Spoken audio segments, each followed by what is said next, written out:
Hi everyone, Tim from McKee Computers, back again for another video, and this is another BYO computer build. So I've been asked to build another gaming computer for someone, for a customer. This one is not going to be a crazy one. This is going to be a budget friendly gaming build, so we're going to the other end of it, from the $12,000 one, and now I'll have to add this up and figure it out, but it's probably going to be a much more budget, user-friendly price. So let's get into it. Let's see what he's given me to build. So we're starting off. He's gone for AM4 AMD. A ROG STRIX B550F, gaming Wi-Fi 2. So this is probably a pretty good motherboard in the AM4 socket, but because AM4 is now not the main flagship socket, it's actually cheaper to buy these. They're actually really good for budget builds. So as you can imagine, he's gone for an AM4 CPU, and he's chosen a Ryzen 7 5800X. So that's already in there, ready to go. So yeah, not a bad little chip, and of course, being AM4, he's got DDR4 RAM, which of course again is cheaper than DDR5, although DDR5 is starting to get better and better pricing. But yeah, 3200 Corsair Vengeance LPX, pretty good stuff, and he's gone for 32 gigs of that, which is plenty. That's great. The CPU cooler is an interesting one.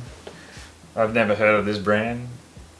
It's made by Jungle Leopard.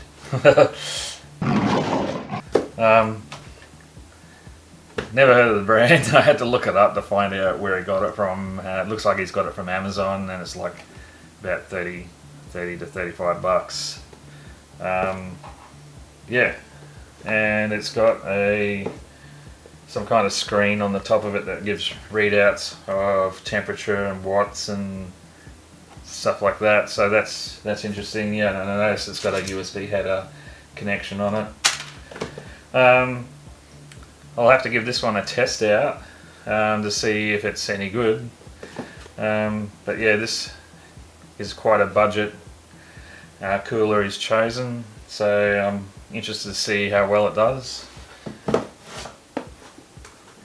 It came with Jungle Leopard thermal paste, but I was reluctant to use that, but thankfully in the kit he gave me some Arctic MX6, which is the stuff I use myself. Good stuff. So we're covered on that for the thermal paste. And he's chosen a Gigabyte GeForce RTX 4070 graphics card, OC edition, 12 gigs of VRAM. So yeah, I'm interested to know. I'm going to have to look this up and see if the 5800X is going to be able to drive this to its full potential. I've got a feeling there's going to be a slight bottleneck. That's something I always try to encourage people to check if they're buying through me, is that the CPU you're choosing can actually drive your card to its full potential. But yeah, I'll find that out later on, and I'll get back to you on that one. Alright, I got around to looking up the bottleneck for his specifications, and yeah, as we can see, when he's running at 1920, he would have a 16% bottleneck, which is not good. So you're not really pushing the card to its full potential, because basically the card doesn't have to work very hard at this resolution, and so the CPU is holding it back. But if we go to 1440, it actually drops right down to almost 6%, which is a lot better. So yeah, it depends on the screen he has. If he's got a 1440, then yeah, it should be pretty good. But to fully get rid of this bottleneck altogether, I'd say you'd have to go up to a Ryzen 9 to fully get rid of the bottleneck and drive the card to its full potential. All right, well that's that. Now that we've looked at that, we'll go back to the video. He's bought a Silicon Power 2TB Gen 4 SSD NVMe. Yeah, this is another super budget product. Silicon Power is a very cheap product you buy from a local cheap computer store. So 2 terabytes of storage, and then yeah, he's gone to power it all. He's gone for an 850 watt 80 plus gold RMX shift series. Shift series, the connectors are put on the side and not in the traditional back of the power supply. It's supposed to make it easier to cable manage. So yeah, that'll be a nice little feature that may help me out with this build. Yeah, it's ATX 3.1, which is important when it comes to the 12 volt high power connector that you need to run the 40 and 50 series NVIDIA cards. So yeah, that's what he's powering it with. And this is the case he's chosen. It's made by Gandias. I think I said it right, hopefully. And it's an E3. What was it called again? Let me check this again. It's called a Talus E3 mesh or something. Mesh, I think it was, because it's got this extra mesh instead of glass and stuff. Well, duh. It's looking pretty stock. You know, fans on the front, nice ventilation, power supply down in the bottom, ATX, and room for a liquid cooler if you wanted one. But yeah, overall, even though it's some budget stuff, I think it'll be fine. And he's putting Windows 11 Home on it. This is where I think he might have made a bit of a mistake, cost himself a little bit more money than he needed to pay. He's actually went down to a local retailer, JB Hi-Fi, in Australia here, and purchased the operating system there. I don't recommend doing that. I'd rather you go to a proper computer store. You generally get a much better price, or come to me and I can do an even better price. But yeah, if you go to a retail store, they whack on a fair profit margin and you end up paying quite a bit more for your Windows 11. So there you go, that's what I've been given to build. So I'll get back to you when I'm a bit further along and I'll show you how it's all going. So see you in a minute.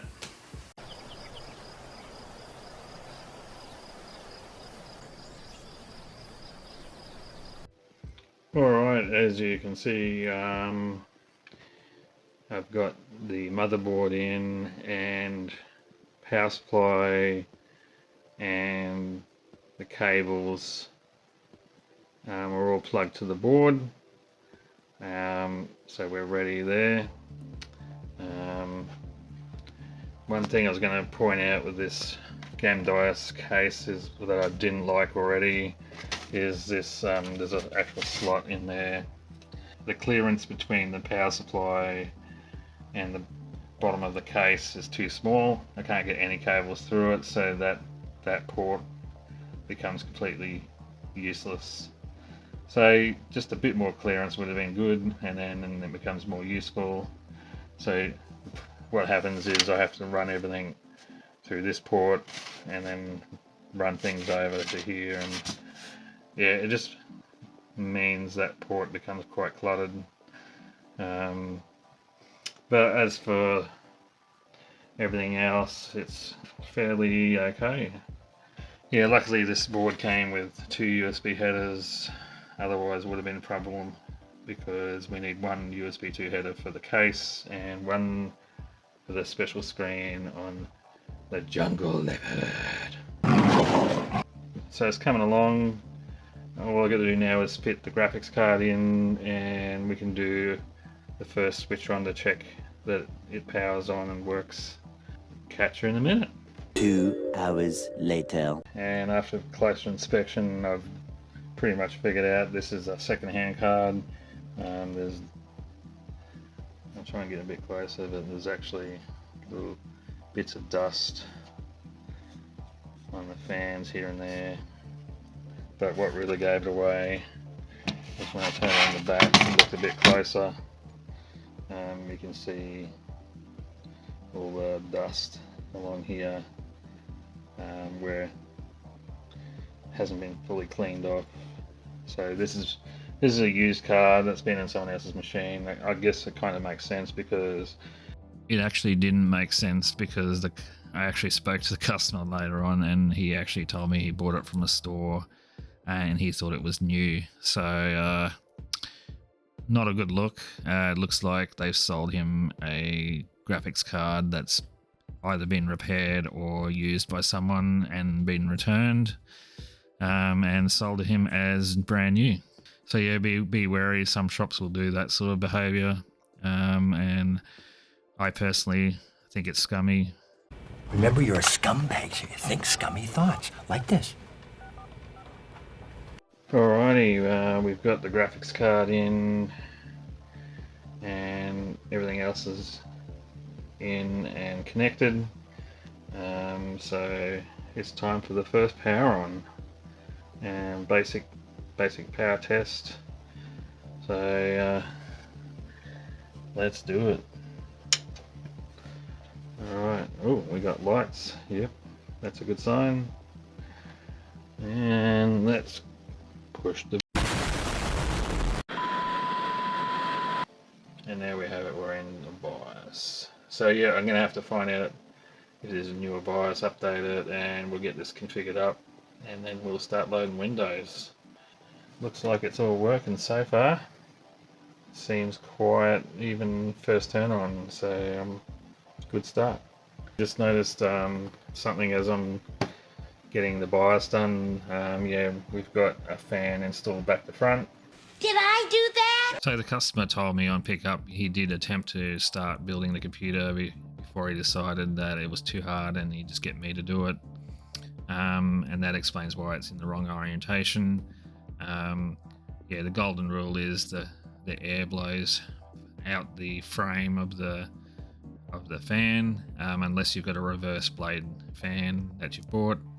And what we want to do is have the cold air coming from the front and bottom of the case, going up to the top and back of the case. With the fan in that setting, that's actually blowing against normal airflow and causing the heat not to get out properly. So yeah, just got to flip that around. It's not a huge job to do that, it's pretty easy. But I see it fairly regularly when people bring in their gaming PCs for repair. So yeah, just pay attention to it, otherwise your computer will probably run hot. So I've got the cabling management done on the back of the gaming PC, and have to say, if you're going to get the shift power supply, I'd probably go for a case that has more clearance in behind the board, because you really don't want to bend cables as tightly as I had to here, especially with the 12 volt high power. As we know, or a lot of people know, there's issues with the 12 volt when you bend the cable too much.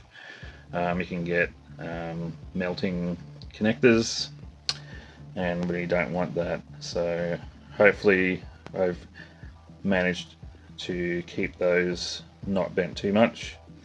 Alright, we'll get the lids back on and keep going. And here we go, it's all finished now.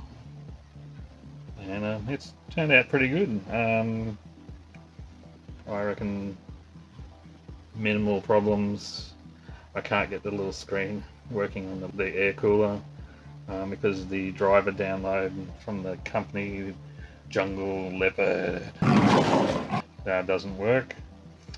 And apparently I'm looking online, other people have the problem, so, but what can you do? But other than that, she's working. So does it run hot or does it run cool? Let's find out, shall we? Okay, here's his idle temps.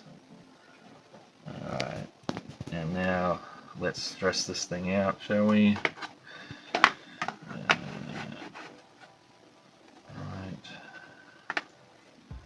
here we go. Full power. We're running at full power on the CPU, and we're hitting about 65 degrees. That's respectable. It's starting to climb a little bit. 68 seems to be leveling out at 68, 69. I reckon it'll be around about the 70, that's fine under full load. Like, this is not real life type load. So it looks like, yeah, the Jungle Leopard is alright. And finally, I ran the Unigen superposition benchmark to test out the 4070 with the 5800X, and as you can see, he's getting a reasonable 70 frames roughly average, and the temps are in the mid 60s, and yeah, while this is going, I'm not hearing any fans going really crazy, so overall not bad considering we've got some budget stuff in there. And the final score it got was 9,700, and when I looked on the online comparison with people that have a 5800X, it's about right. So all in all, good. And that's it for this build. Thanks for watching to the end. It would really help me out if you could give me a subscribe and a like. That way I can build up the channel and bring you even more content and improve it. But for now, I'll see you later.